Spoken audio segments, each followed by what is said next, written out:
fazer uma breve introdução e depois nós iniciamos, né, no nosso, nos nossos slides. Na verdade, pode colocar o primeiro ponto do slide, Wesley, por favor. E nele nós vamos estabelecer uma introdução. Vocês estão conseguindo ver lá? Vamos iniciar. Amós era um fazendeiro fronteiriço entre os povos e viveu 150 anos depois da divisão no reinado de 2º Jeroboão, o rico, próspero e vitorioso rei de Israel, que estabeleceu uma grande idolatria. Quando nós vamos estudar o livro de Amós, nosso primeiro contato com esse profeta se nós não estamos desligados, né, de todos os estudos até agora, ele nos dá uma certa nós tomamos um susto assim quando nós vemos esse profeta. Ele é diferente, na verdade diferente de todos os profetas até agora.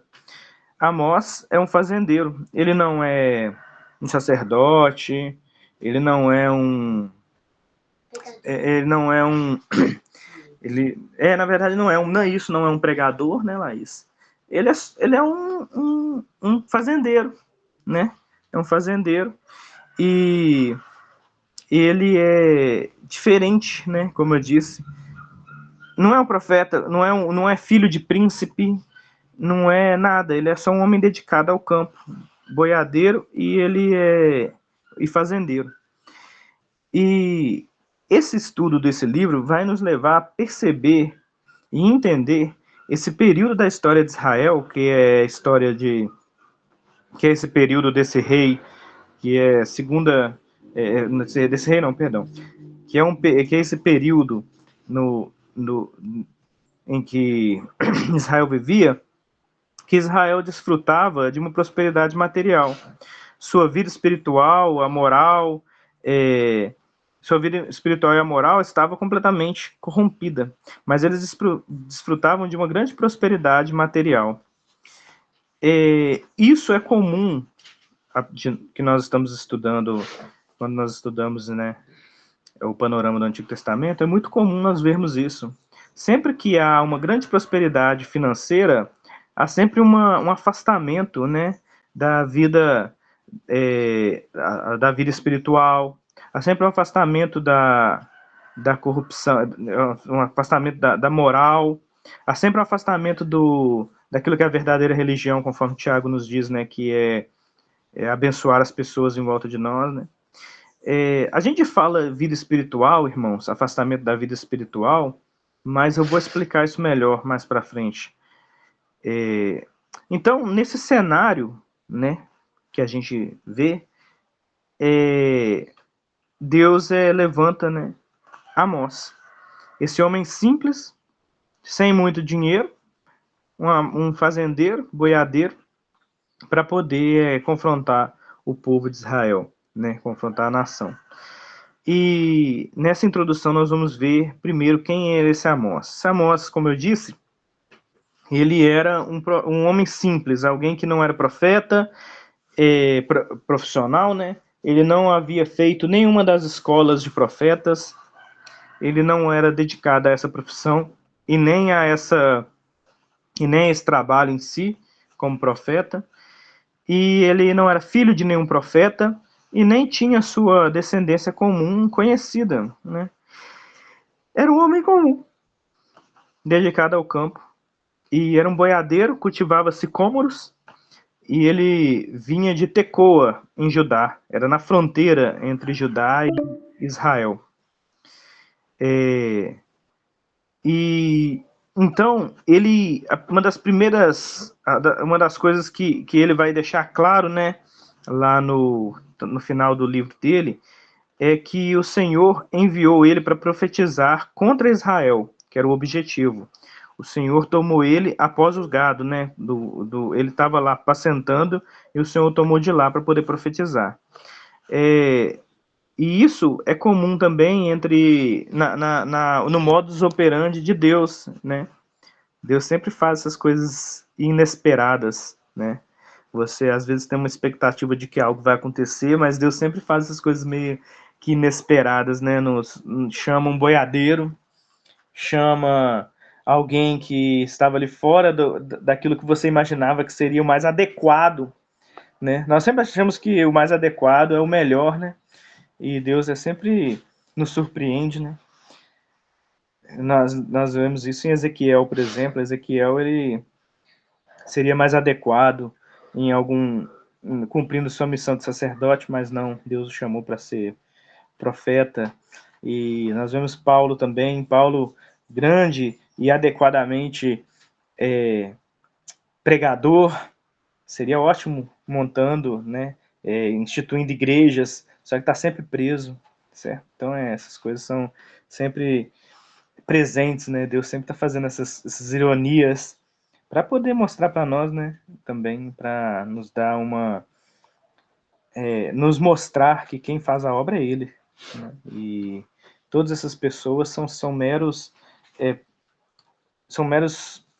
instrumentos, né?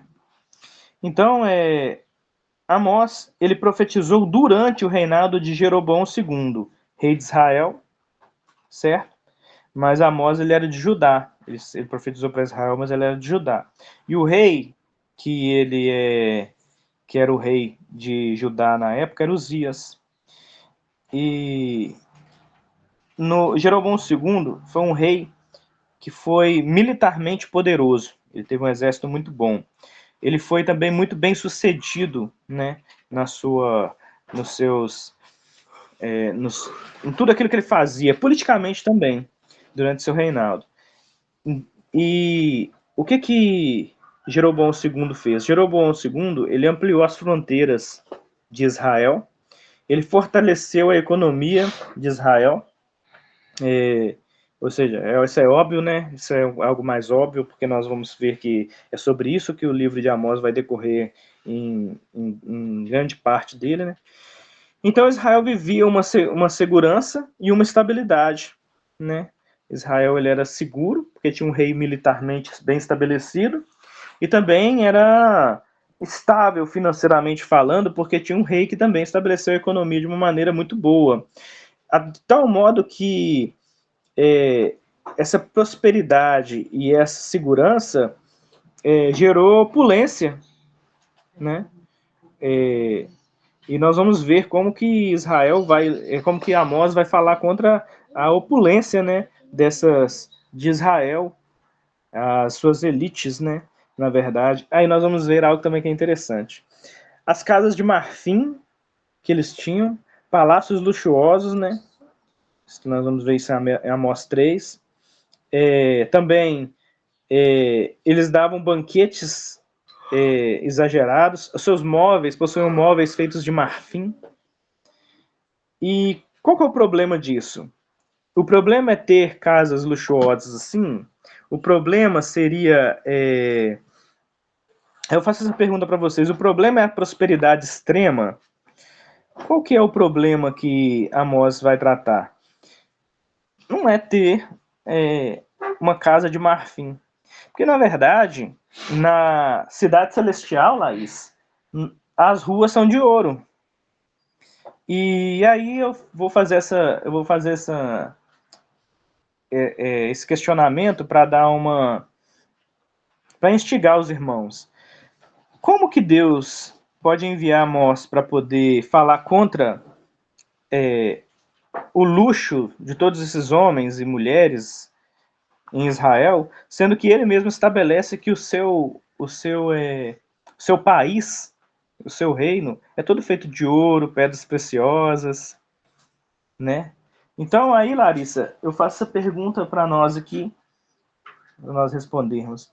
Se Deus fez o seu país, hein, Larissa, de ouro, de pedras preciosas, de cristal, por que que ele fala contra a prosperidade de Israel nesse tempo, que estava vivendo um tempo tão bom, prosperamente falando, que tinham até cama de marfim, móveis de marfim, banquetes sem parar, palácios e até casas, né, feitas de marfim.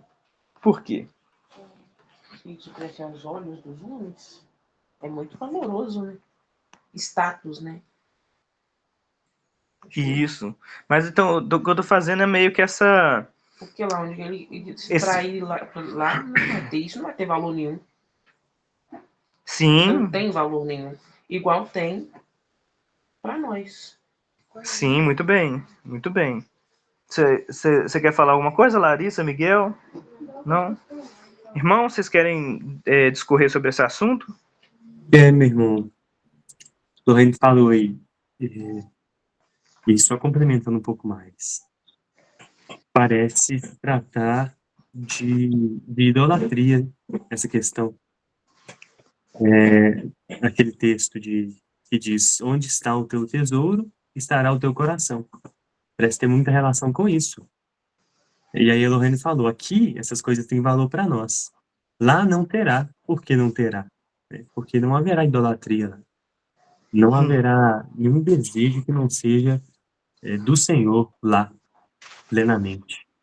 Então, esse o contraste em Deus confrontar, exortar Israel contra a sua idolatria e vaidade, enquanto no céu dos céus, no novo céu e nova terra, o Senhor vai ser aquilo que tem mais valor para nós, né? Então, os chãos de ouro são irrelevantes, na verdade, né? Por isso que o ouro está no chão, inclusive. Nós vamos pisar nele e não vai ter nenhuma relevância lá, porque nós teremos o Cristo diretamente.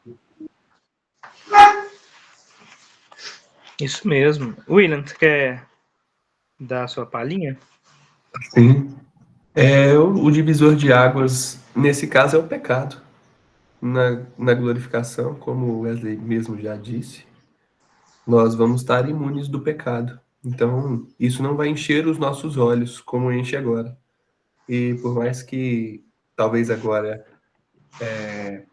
um ser humano, por mais humilde que ele seja, pode até acreditar que todas essas maravilhas financeiras e materiais podem não afetá-lo, mas por causa do pecado dele, ele é capaz de sim se corromper mediante todas essas maravilhas materiais que eu disse. Então, a diferença está na existência do pecado em nós e na ausência desse pecado na eternidade.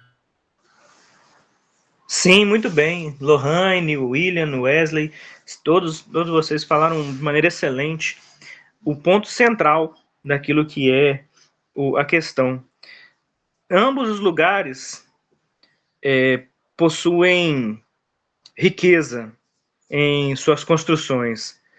No céu, até mais do que aqui na Terra, nesse tempo no tempo de Israel. Ou seja, no tempo de Israel eles tinham móveis feitos de marfim, mas eles não tinham estradas de ouro. Agora no céu tinha estradas de ouro. E como vocês mesmos disseram, o ponto não é o que tem debaixo dos seus pés, né, ou na sua conta bancária. O ponto é como que você reage a todas essas coisas. No caso, por exemplo, Paulo disse assim, eu aprendi, naquele texto que é tão destruído, né, hoje em dia por muitas pessoas, né, ele diz, eu aprendi eu aprendi como viver na riqueza e na pobreza. Eu aprendi como ser rico e como ser pobre. Tudo posso naquele que me fortalece. Porque ele tudo pode, porque ele podia tanto ser rico como ser pobre, que ele sabia viver para glorificar a Deus, certo? Então, nesse ponto aqui, a questão, como o William e o Wesley mesmo levantaram aqui, e a Lohane também, é que há algo precioso, muito precioso, nas nossas casas, no chão, nos palácios, nos banquetes, mas há algo mais precioso. Então, se você, por exemplo, eu vou dar um exemplo aqui. Se você tem um copo feito de vidro e uma taça feita de vidro e uma taça feita de ouro, vamos supor que você tem uma taça de vidro e uma taça de ouro, você a taça de vidro, ela perde o seu valor porque você tem uma taça de ouro, não é? Mas se você tem uma taça toda cravejada de diamante e platina, ela é muito mais preciosa do que uma taça de ouro. Você vê que o ouro acabou de perder, né? Ele perdeu o valor, porque uma coisa mais preciosa estava ali. E por que, então, qual que é o que Amós está querendo dizer? Amós não, perdão. O que esse versos que nós fizemos aqui, nesse contraste, quer dizer? Irmãos, no céu, você pode viver numa casa feita de ouro, porque a casa de ouro ela é irrelevante, por causa da preciosidade de Deus, como Wesley disse, né? Como Deus é precioso, você tem ele como algo precioso que pertence a você, de certo modo, né? Como Deus disse, né? Que nós seremos dele e ele será nosso, né? Então como Deus é nosso Deus e ele é preciosíssimo, então as coisas vão perdendo valor. Ouro não tem mais valor, diamante, na verdade nada. Você pode contrastar a coisa que mais é preciosa para você. Se você colocou ela do lado de Deus, ela perde o valor. E essa é o ponto de introdução e de diferença entre a situação de Israel naquele tempo de Amós e como que Deus quer que você se relacione com essas coisas. Então o problema não é ter dinheiro, não é ter um palácio, não é ter um banquete. O problema é a idolatria, é o pecado da idolatria, né? Nós temos 3 minutos, eu vou discorrer e terminar essa introdução, aí nós podemos passar para a próxima chamada. Então, a idolatria e o sincretismo religioso, os principais centros religiosos do Reino do Norte estavam corrompidos. E o livro menciona Betel, Gilgal e Berseba, que são os principais. Também Dan, só que Dan ele está mais implícito, ele não é citado. Mas nós sabemos que Dan, a cidade de Dan, também tinha um grande centro religioso, né, de culto. E qual que era o problema? O problema desse culto, o problema do culto deles lá em Israel do Norte. É porque não era em Jerusalém? É porque não era no templo? Eu queria fazer essa pergunta, mas eu acho que ela não vai dar tempo de responder. Mas respondendo não, o problema não é que tinha um culto em Betel, um culto em Gilgal, um culto em Dan e um culto em Berseba. O problema central era que esse culto estava corrompido. Esse culto ele estava sendo feito de maneira corrupta, né? Juntamente com outros deuses. Desde o início da história de Israel, o Israel do Norte, né? Ele nunca se afastou de um culto corrompido, certo? Então, Deus reprova o culto e a hipocrisia. Deus rejeita as festas que Israel fazia, rejeita os sacrifícios, rejeita os cânticos, rejeita tudo que eles faziam. E o problema, então, não era o ritual, mas era o coração distante de Deus. Então, vamos abrir lá em Amós 5, do 21 ao 23. Nesse texto, nós vamos ver como Deus está rejeitando o culto de Israel, né? Através de Amós, como Deus está rejeitando o culto de Israel. Pode você ler para nós, o William, por gentileza? Odeio, desprezo as vossas festas, e as vossas assembleias solenes não me exalarão bom cheiro. E ainda que me ofereçais holocaustos, ofertas de alimentos, não me agradarei delas, nem atentarei para as ofertas pacíficas de vossos animais gordos. Afasta de mim o estrépito dos teus cânticos, porque não ouvirei as melodias das tuas violas.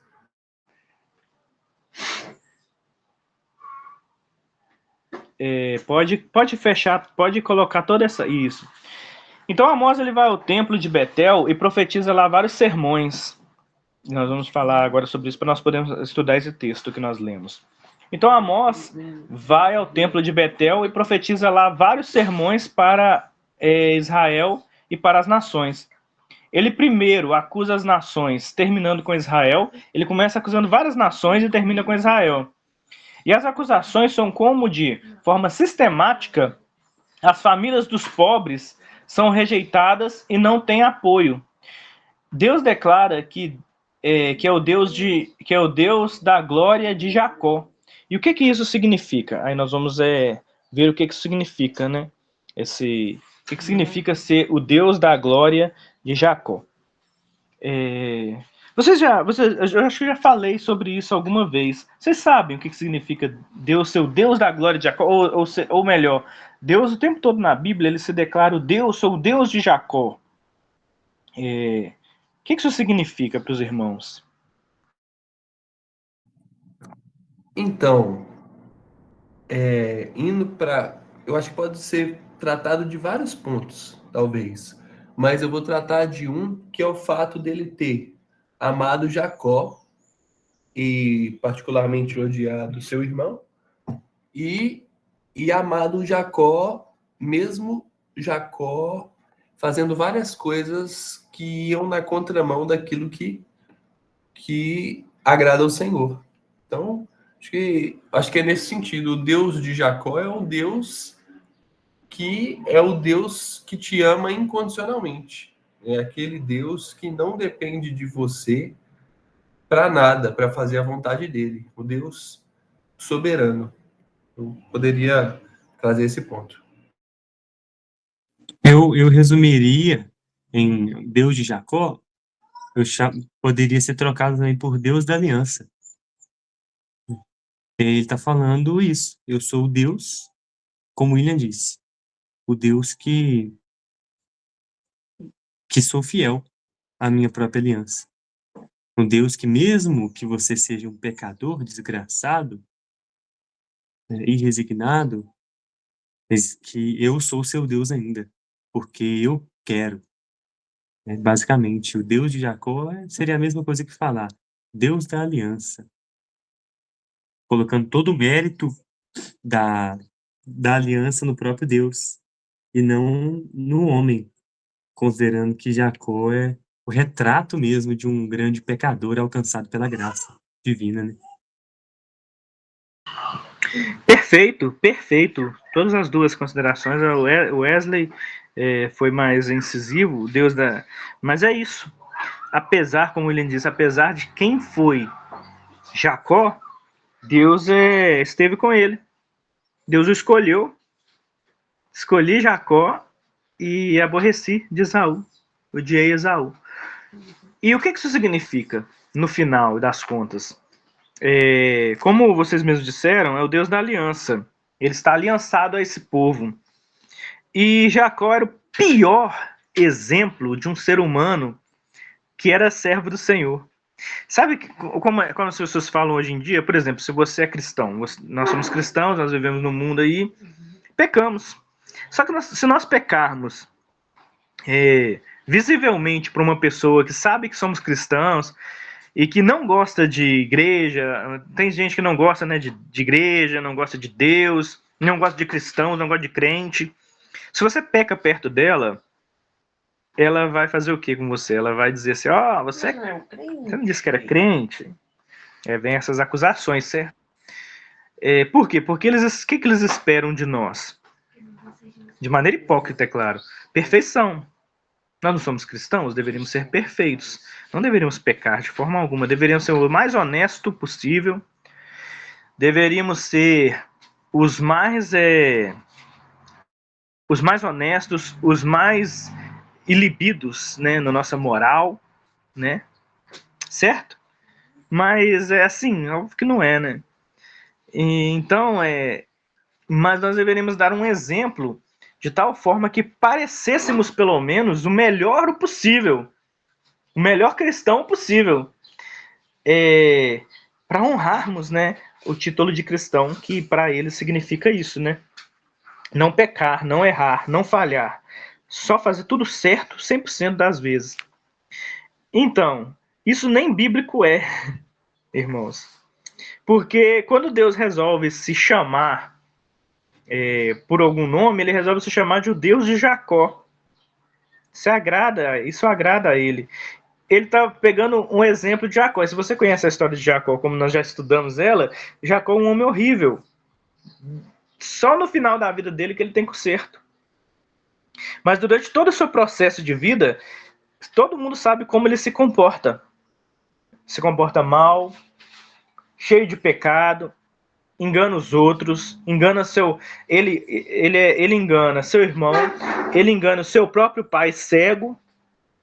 Ou seja, o pai dele, um homem que é Isaac, cego, velho, ele vai lá e engana esse homem, sem respeito nenhum pelo pai. A mãe dele, correndo o risco de ser amaldiçoada, ele não se importa, né? A mãe dele ele fala assim com a mãe dele assim: mãe, eu não vou fazer isso, que a mãe dele dá a ideia de roubar a bênção, né? Aí ele fala: não vou fazer isso porque pode ser que caia uma maldição sobre mim, né? Aí o que a mãe dele fala? Que caia sobre mim, meu filho. Aí o que ele fala? Não, então tá ok. Que caia sobre você, então. Esse é Jacó. E Deus o chama de Deus de Jacó. Então o que isso significa no final? Então, em última análise, significa o seguinte assim: você não tem justificativa.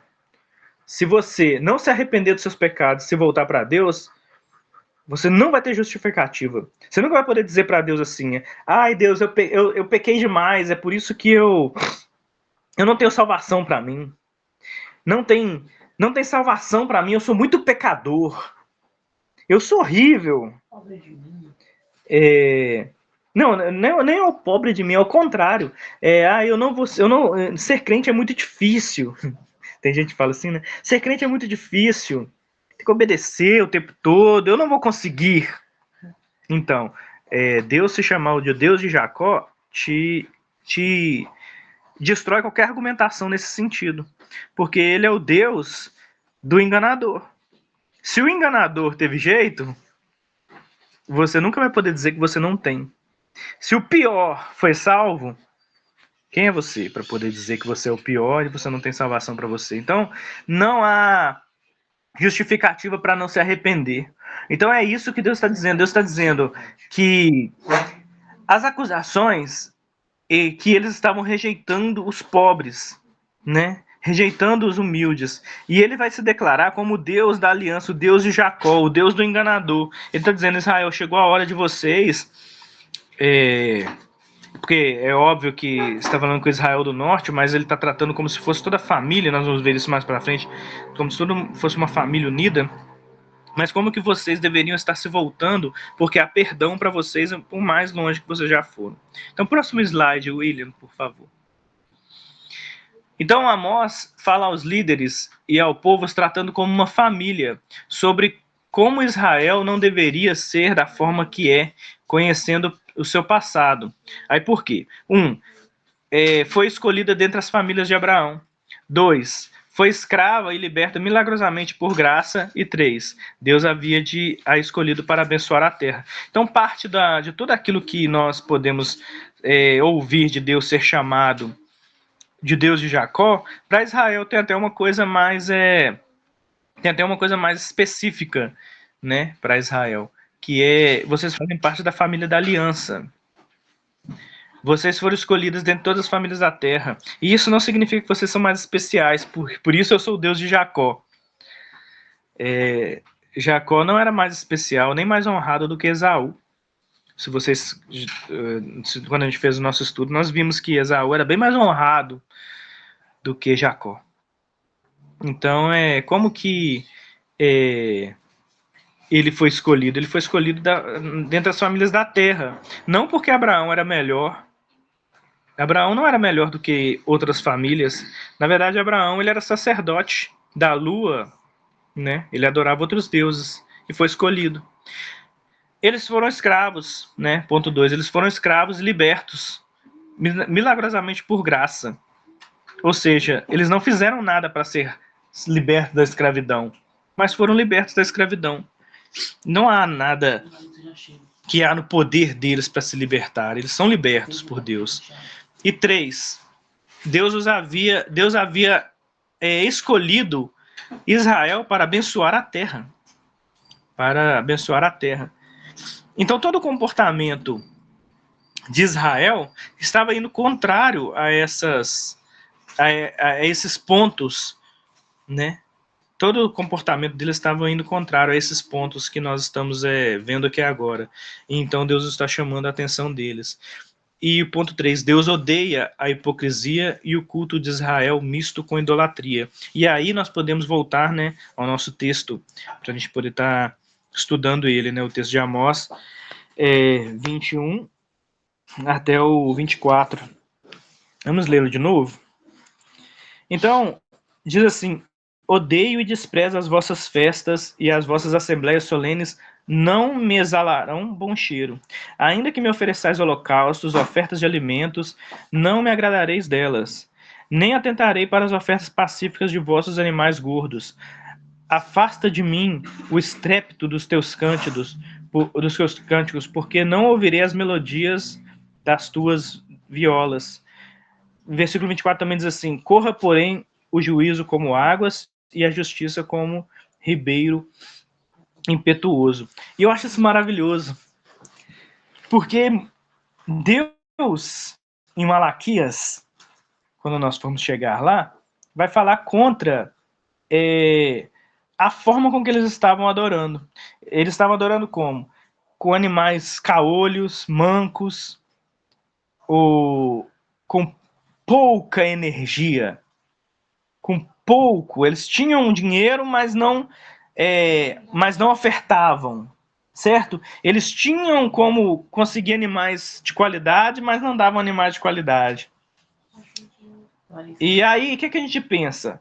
Oi, Larissa, pode... Então, Larissa, a gente pensa assim, então Deus quer o quê? Deus quer os animais gordos. Deus quer as ofertas de holocaustos melhores, dos melhores alimentos. Ele quer que você respeite todas as festas de uma maneira, e as assembleias de uma maneira boa, né? De maneira perfeita. Mas aqui Deus está dizendo o contrário de Malaquias. Ele está dizendo assim: eu não quero os holocaustos perfeitos de vocês. Eu não quero os alimentos melhores que vocês têm a me oferecer. Eu não vou me agradar. Eu não vou me agradar das ofertas pacíficas dos seus animais gordos. Ou seja, aqui em Israel tinha, Lohane, muito dinheiro, e por ter muito dinheiro, eles podiam dar o melhor que eles possuíam, né, em riqueza para Deus. E Deus está dizendo: eu não quero. Eu não quero o melhor do gado de vocês. Eu não quero.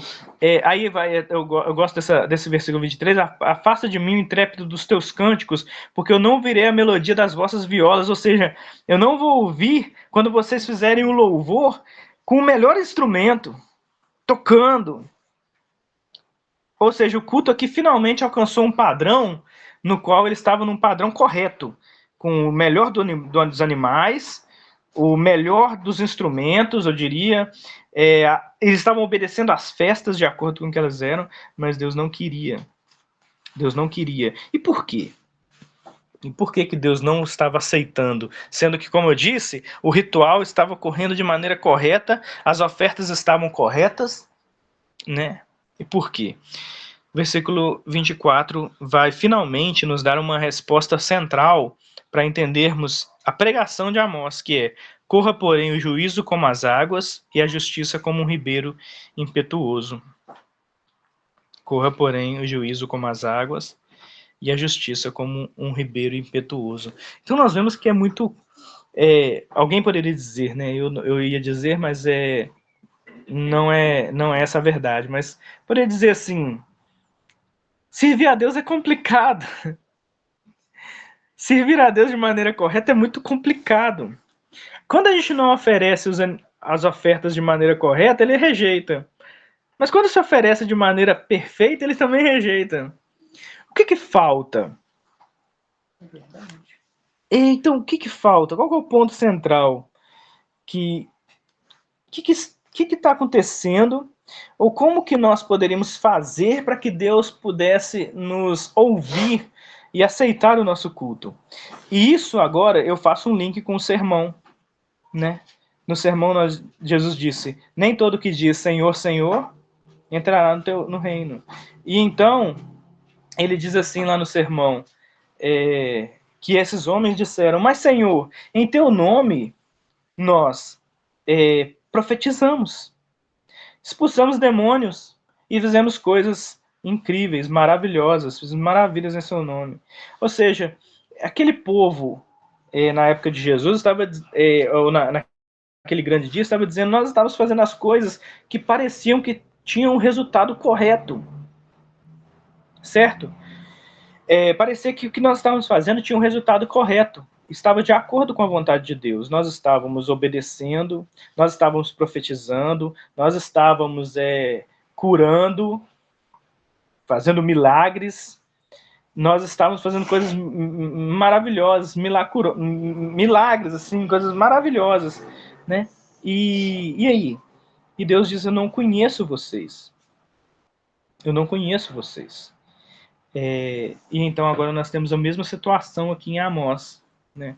Vamos para o próximo.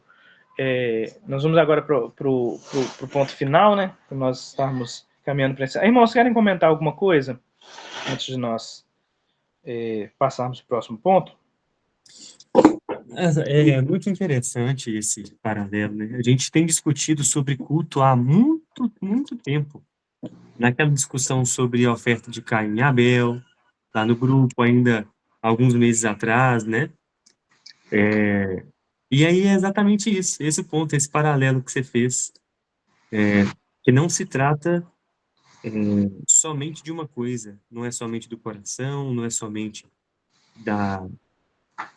Na verdade, o conteúdo aí do que está sendo tratado é que não se trata da matéria, né? Do material. Não é a melhor canção ou a pior canção. Não é o melhor cordeiro ou o pior cordeiro. Não é disso que se trata, especialmente. É muito interessante esse paralelo de como a idolatria ela se manifestou de maneiras diferentes em Israel.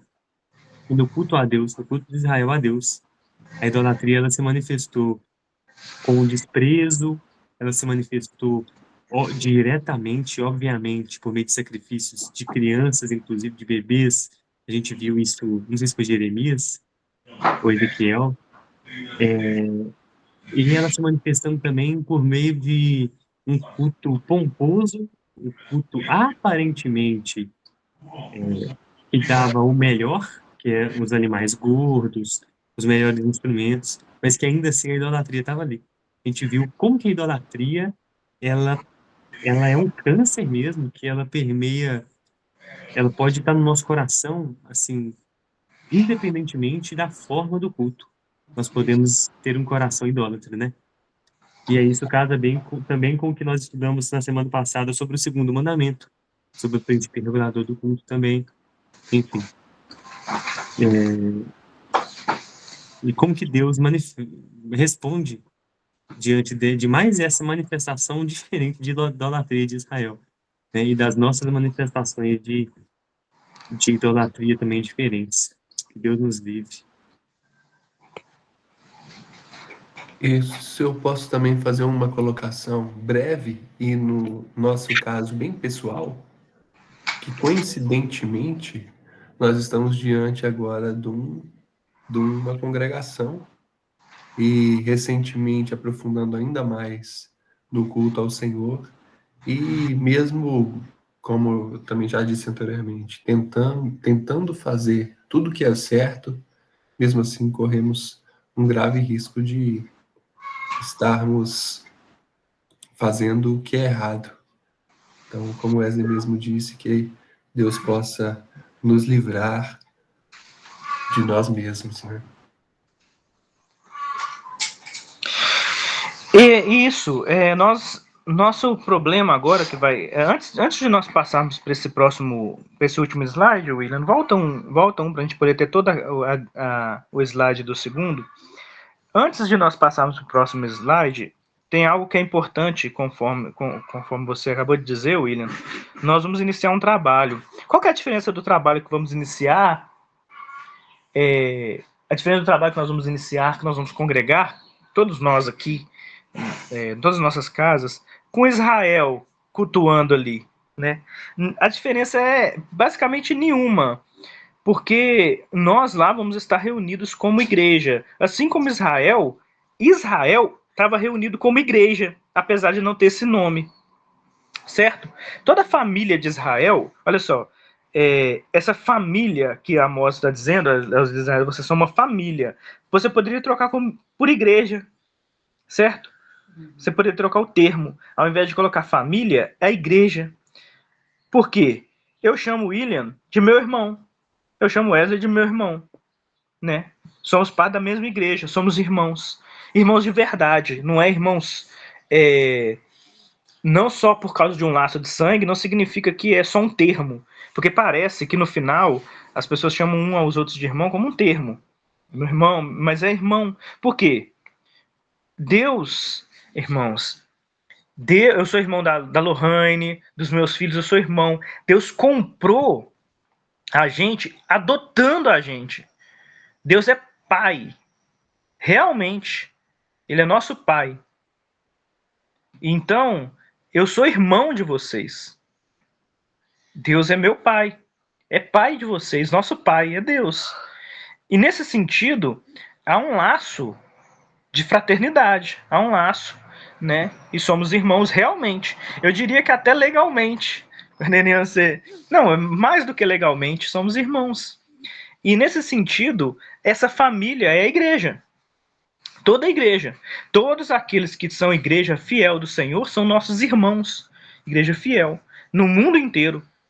E então essa família a qual Amós está falando para os líderes de Israel aí no começo, são os irmãos. São meus irmãos. Que são irmãos verdadeiros, né? Então, tudo isso aplicado a vocês. Então, qual que é a diferença do culto de Israel para o nosso culto? Nenhum de maneira específica, de maneira geral, né? No geral, nenhum, porque somos irmãos, estamos fazendo a mesma coisa pela qual Israel foi chamado. Israel foi chamado para ser uma nação, igreja, cujo a centralidade dela era adorar a Deus, né? Adorar a Deus. Então, qual que é a diferença da nossa igreja lá? Nenhuma. Então, qual que é o problema? O problema é que nós podemos cair no mesmo problema. Nos mesmos pecados que Israel. É para isso que nós estamos estudando. É para isso que estamos fazendo esses panoramas e estudando também as confissões de fé e também os 10 mandamentos, né?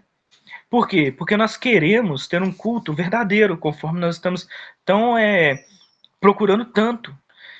E qual que pode ser um problema que vai permear o culto fora os corretos rituais que nós devemos obedecer? Cair no mesmo pecado que o pessoal estava caindo aqui, né? Cujas práticas religiosas e rituais religiosos estavam não só misturados. Vamos supor que nós já sanamos o problema de estar misto com idolatria, certo? Mas qual que é o problema apresentado no capítulo 5, versículo 24? Que o problema como o juízo, corra o juízo com águas e a justiça como um ribeiro perene. Ou seja, no versículo 24 do capítulo 5, Amós, ou Deus está dizendo através de Amós o seguinte, que nos seus cultos, na igreja de vocês, vocês possam ter uma vida antes do culto, antes de prestar o culto, antes de prestar o ritual, que a vida de vocês seja compatível com o culto que vocês vão prestar. De tal modo que aquelas palavras... Oi? Isso, muito bem. Que a liturgia, a Lohane falou que a liturgia diária, que o culto no domingo, como nós estamos fazendo agora, seja apenas uma extensão da liturgia diária da semana. É uma extensão. Na verdade, o que eu diria? Nós sabemos que o domingo inicia a semana, certo? Hoje inicia a semana. Então, ou seja, nós estamos iniciando com o Senhor para poder viver a semana. Mas nós também temos essa impressão, não sei se vocês têm, mas eu sempre tive a impressão que o domingo finaliza a semana, certo? E isso pode funcionar também de tal maneira que nós vivemos a semana inteira. Chegamos no culto, é natural para nós chegarmos no domingo e queremos cultuar, agradecer ao Senhor pela semana que tivemos. E também adorar a Deus pela semana que teremos. Buscar capacitação para a semana que teremos. Teremos uma semana, o Senhor nos abençoará, nos dará, segundo a tua boa vontade, a semana para adorarmos a Deus. Então, vamos iniciar a semana com o Senhor. Mas também terminamos a semana de uma maneira natural, porque vivemos a semana inteira abençoados pelo domingo passado. E agora, naturalmente, encerramos a semana num domingo adorando a Deus. Isso é algo que eu diria que isso é o que Deus está falando, que a vida de vocês naturalmente vai ocorrer e vai chegar no domingo, no dia de cultuar a Deus, é natural. Vocês já estão vivendo assim. Irmãos, que miséria é a nossa vida por não sermos assim. Por isso não ser mais real do que já é, que eu acredito que já é na vida dos irmãos. É uma miséria muito grande. Graças a Deus nós temos a esperança do céu em que isso tudo se tornará perfeito, certo? Mas que miséria é não ser assim conosco, não termos essas semanas perfeitas nas quais a justiça real do Senhor flui do nosso coração para o mundo e as pessoas percebem e nós conseguimos adorar a Deus numa liturgia real dia após dia e chegar no domingo isso ser real porque foi real durante a semana. É isso que Amós está dizendo para Israel. Ele está, claro, nesse texto central, que é o capítulo 5, né, de Amós, no qual ele está dizendo que Deus quer que o culto deles, se não for ser assim, se não fluir de um coração de justiça, e eu acho bom, né, na verdade, eu acho excelente, né, o texto, né? Pode colocar para nós o próximo slide agora, o William.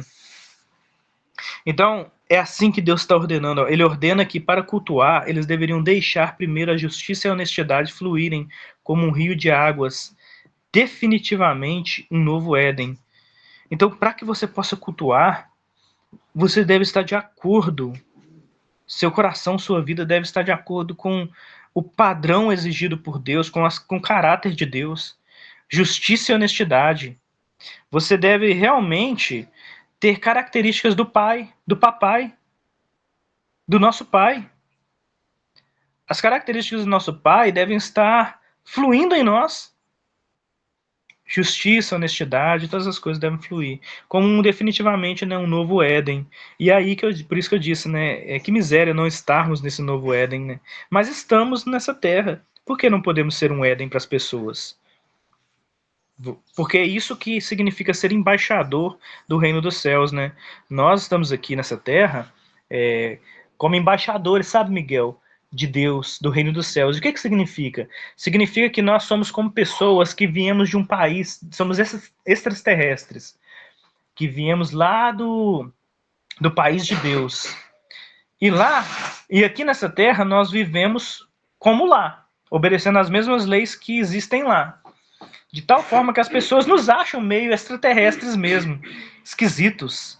Não somos normais, as pessoas acham meio esquisito a forma com que vivemos. Por quê? Como nós obedecemos a lei de um país que não é esse país, esse mundo, então somos esquisitos. E definitivamente nós somos pessoas estranhas, estrangeiros, peregrinos, porque vivemos de acordo com a lei de um outro país, que é o céu, né? Que é o nosso novo Éden. Antes de nós lermos o versículo 14 do capítulo 9, vocês querem comentar para nós estarmos lendo?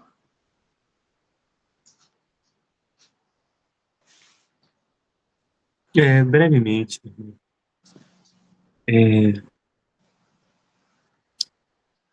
Está falando, né? Amós está falando então de piedade, né? De viver uma vida verdadeira, uma vida como compatível com Deus. Você falou que nós somos cidadãos de outro reino, e aí os cidadãos desse reino são vistos como estranhos por esse mundo, porque nesse mundo não há justiça e honestidade.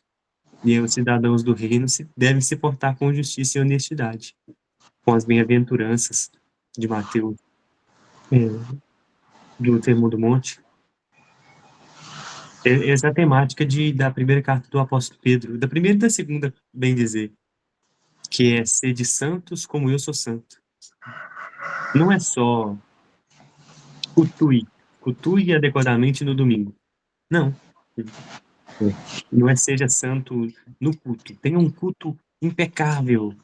Não. Seja santo, viva. Viva como Cristo. Viva como se eu fosse o seu Deus. E como se você fosse o meu filho. Ora, mas ele não é? Nós não somos? Por que então não estamos vivendo, né? Então, sede santos como Deus é santo. Que interessante, né? Essa conexão, por exemplo, do profeta Amós com a carta do apóstolo Pedro. Olha só. Isso. É interessante, há uma pequena, eu diria que é um pequeno complemento, né? Porque, por exemplo, enquanto Amós estava falando que o culto deles estava estragado porque a vida deles não estava de acordo com o culto, ou seja, eles eram hipócritas, eles viviam uma coisa e queriam cultuar a outra. Lá em Pedro, Pedro meio que está sempre se alegrando com a forma com que, e é claro, exortando também, mas se alegrando com a forma com que aqueles cristãos viviam. Então o culto deles não era um problema para Pedro. E eu acho, irmãos, me perdoem, se eu estiver errado, os irmãos me corrijam, mas há uma impressão minha em que no Novo Testamento é muito menos abordado. Eu não sei se é porque porque eu estou muito conectado com os profetas, por estar preparando todos esses estudos sobre os profetas. Os profetas têm uma carga muito maior, assim, falando a respeito de culto, devem me cultuar certo, devem prestar um culto adequado. Eu não gosto do culto que vocês estão prestando, Deus falando, né, no Antigo Testamento, através dos profetas. Mas no Novo Testamento eu não vejo muito os apóstolos falando muito a respeito do culto adequado, mas sim sobre a vida diária, mais do que qualquer outra coisa. Vocês percebem isso ou só eu que percebi? Eu sei que Hebreus vai tratar um pouco mais, mas eu não vejo os apóstolos tratando muito do culto adequado, mas sim da vida particular adequada, né?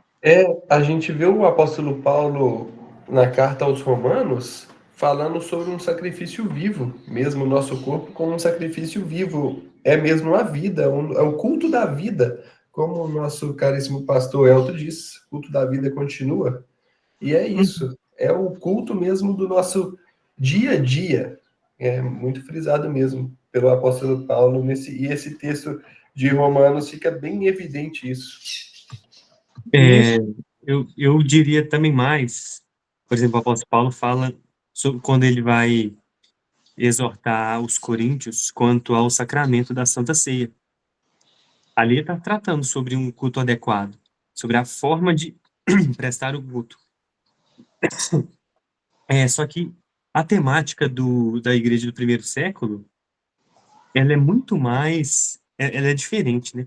Ela não é mais um povo que vive de forma infiel. Ali o reino de Cristo já estava inaugurado. Então nós não tínhamos um problema da igreja inteira, de todo o povo de Deus, ser infiel, como no Antigo Testamento. Agora não, nós temos o reino de Deus inaugurado e nós temos já o início do fim dos tempos.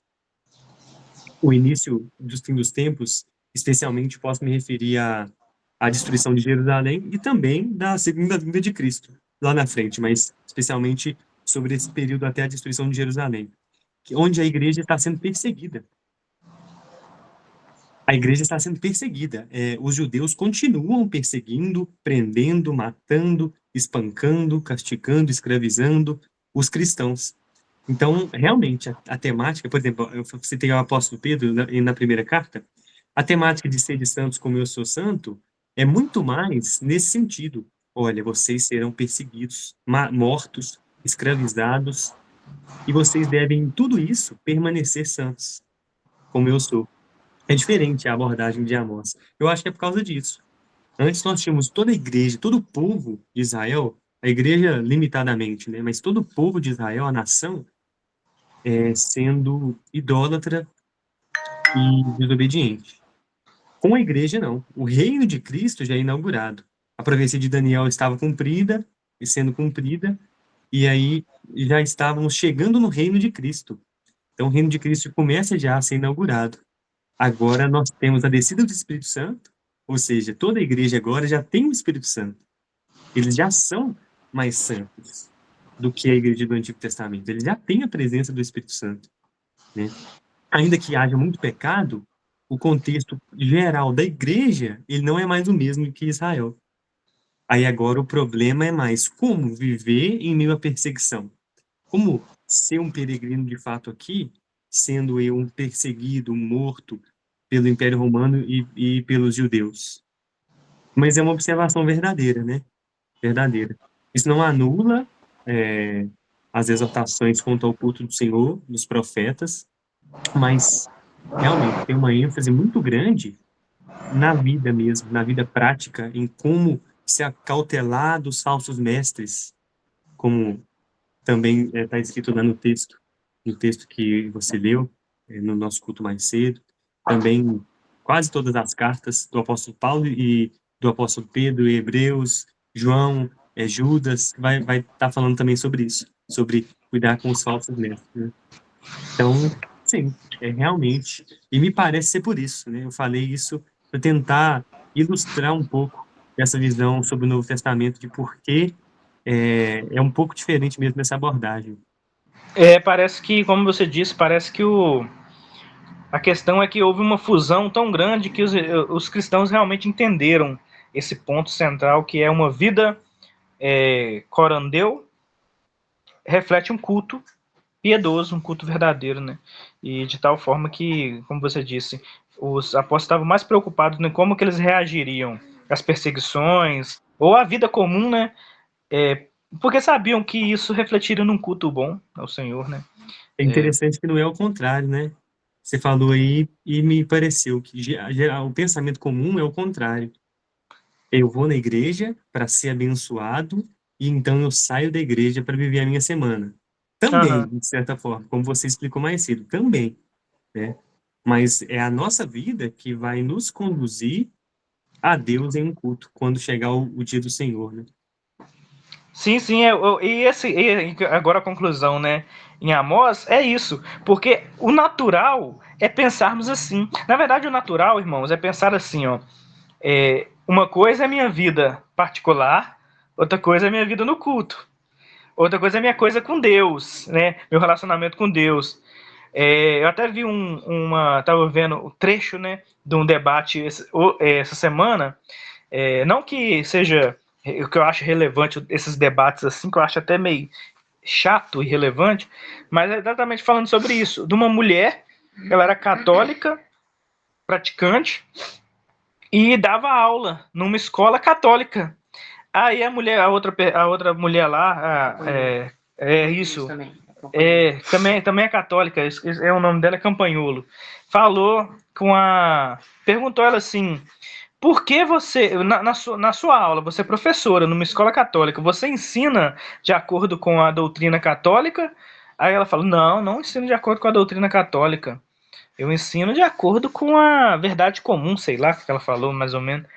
Com a grade curricular. Isso. Mas, enfim, uma coisa, o que ela estava dizendo uma coisa é minha doutrina, outra coisa é eu ensinar na escola.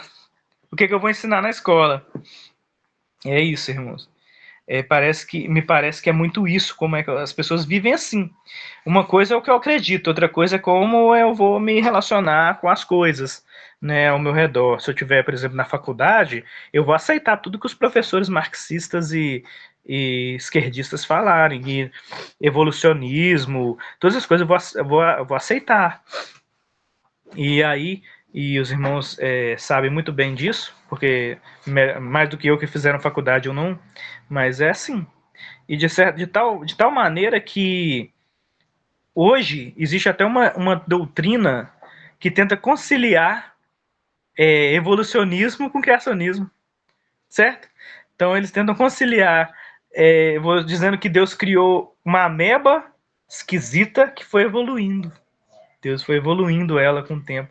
que Deus não criou nada perfeito, bom e agradável. Ele criou algo imperfeito, completamente imperfeito, e foi evoluindo essa coisa até se tornar o que é hoje.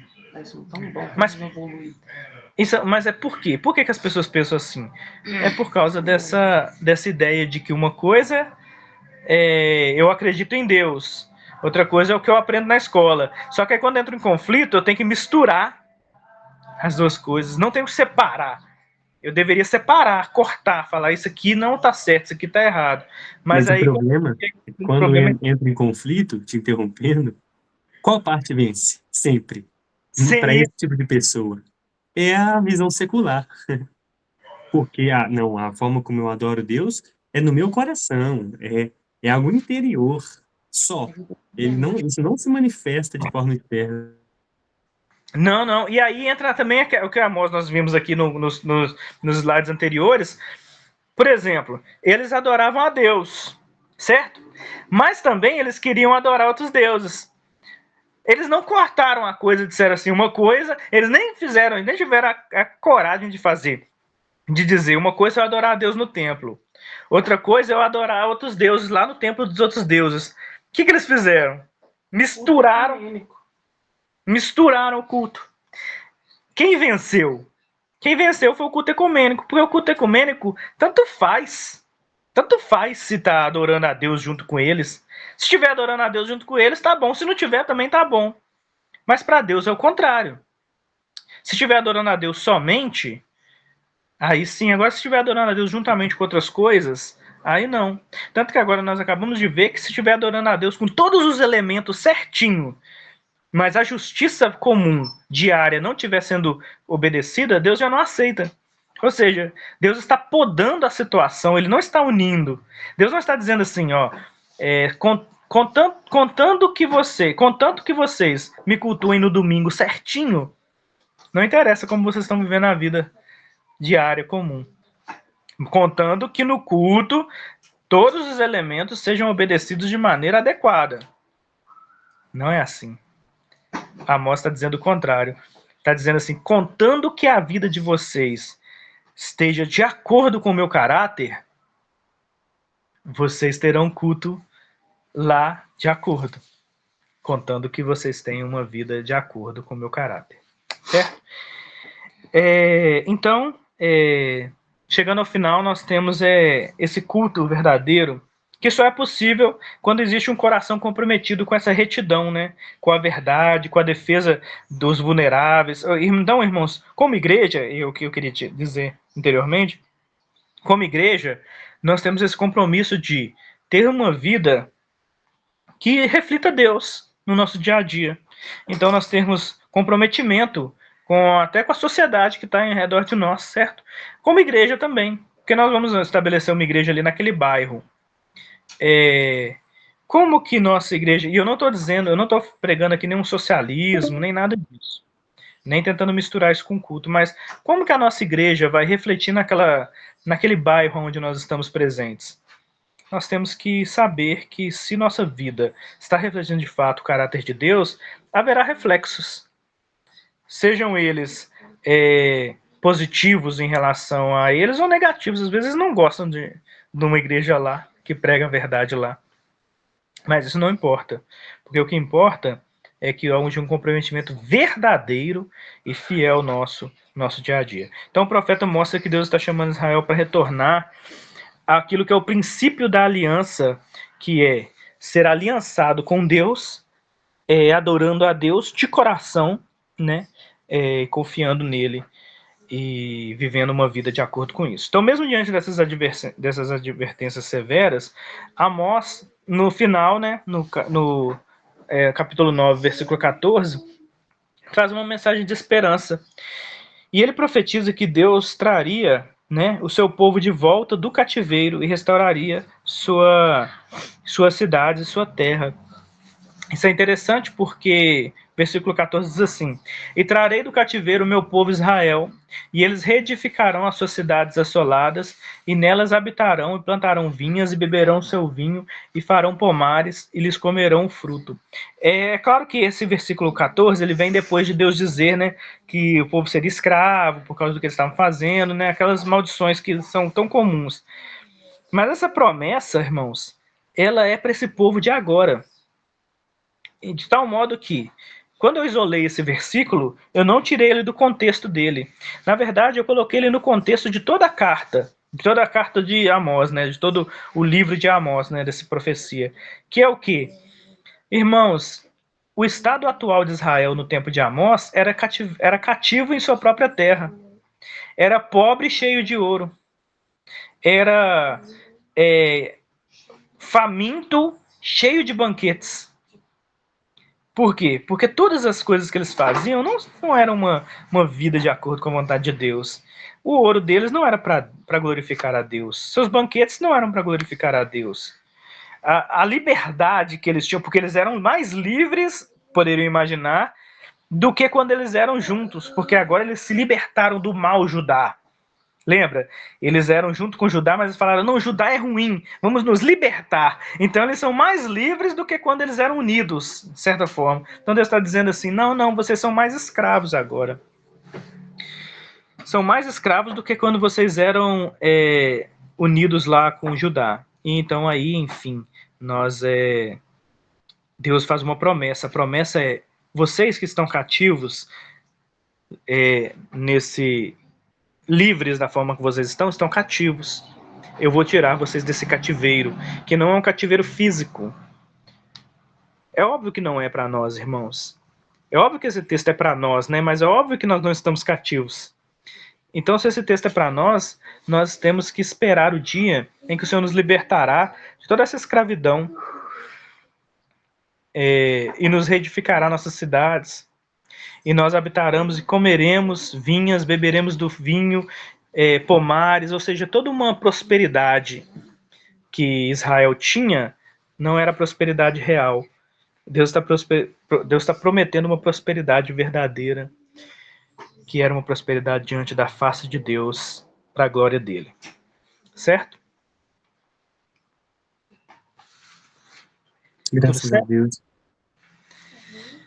Então, assim encerramos o livro de Amós, aguardando, né,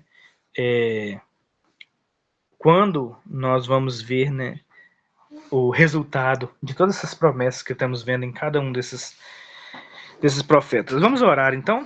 Os irmãos têm algum comentário que quiser fazer para nós encerrarmos?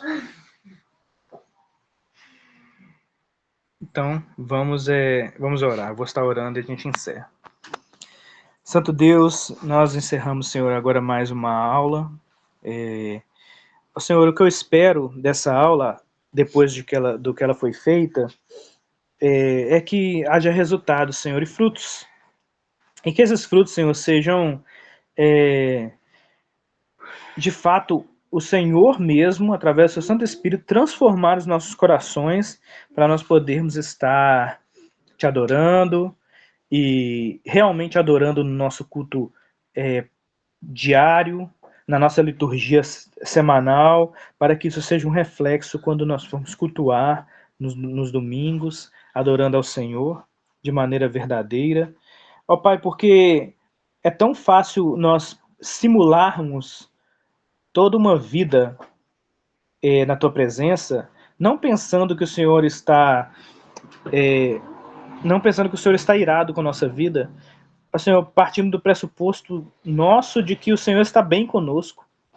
E então nós vivemos nossa vida despreocupados, simulando cada culto, simulando cada ato da nossa vida, quando verdadeiramente deveríamos estar com a certeza de que o Senhor nos ama, com a certeza de que o Senhor aprova a nossa vida, porque de fato o Senhor mesmo transformou os nossos corações para te adorar, para cultuar, transformou os nossos corações para viver uma vida e refletir o caráter do Senhor. Ó Deus, faz isso em nós, aprimore isso em nós a cada dia, Senhor, para que a nossa vida seja um reflexo da Tua glória, da Tua majestade, para que a tua vida seja para que a nossa vida seja um reflexo, Senhor, do seu caráter, e que nós possamos, Senhor, não só simular ou acreditar falsamente de que o Senhor está conosco, com um sorriso na sua face, olhando para nós, mas que o Senhor, Pai, de fato tem um sorriso para nós, porque o Senhor tem transformado os nossos corações, nos colocando em seu Filho. Eu imploro isso para a tua glória e imploro, Senhor, as tuas bênçãos para o nosso domingo, dia do Senhor. Em nome de Jesus, amém.